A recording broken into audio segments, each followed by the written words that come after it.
Hello everyone, it's Old Guardian here.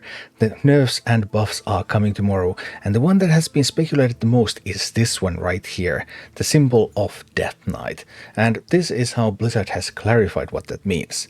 The Death Knight symbol is because there's a general rules system change coming for Death Knight that will generally make it weaker and curb some negative play experiences. Details on Thursday. Alright, so what's going to happen? There's been a lot of speculation, but it does say general rules system change coming for Death Knight. So it has to be something specific to Death Knight. And Death Knight's Discover mechanic right now, it's really strong. It's downright bonkers.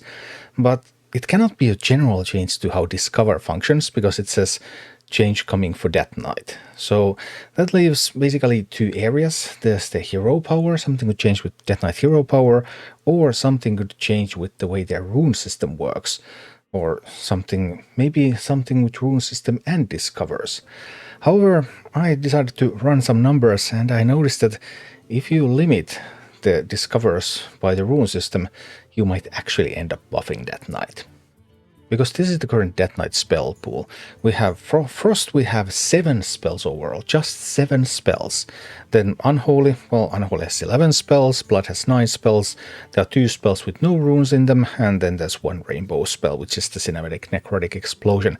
So let's say, if you were to limit this, hey, you can only discover cards from your own rune set, then you would actually just make Death Knight even more consistent. And in particular, you would make Frost scary consistent, because you would give Frost a 33% chance to pick up a Frostworm's Fury. So, infinite Frostworm's Furies, anyone? Unholy would be the least consistent one, then Blood would be somewhere in between. Also, even if you made the Necrotic Explosion discoverable and gave it to Rainbow, then, well, Rainbow has 17 options, so Rainbow still wouldn't be very consistent, so it wouldn't actually buff Rainbow, but it would clearly buff Frost.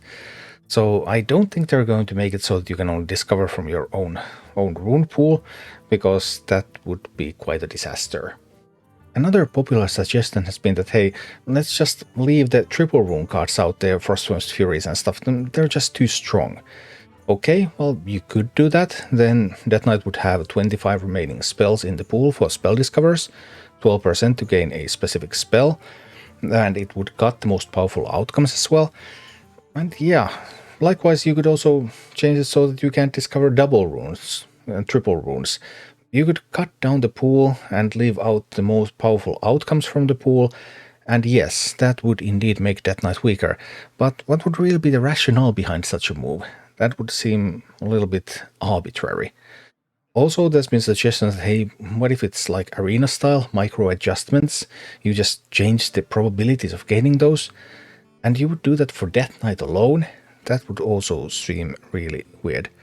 So, yeah, I guess this video doesn't really tell you what the change is going to be, but one thing that's important to note is that if they were to change it so that you can only discover from the rune pool of your deck, then that would end up being a buff for Death Knight. So I really hope that's not going to be what happens tomorrow. Thank you for watching. Click like and subscribe if you enjoyed this, and a special thanks to all of my Patreon supporters, YouTube members and Twitch subscribers who make all of these videos possible.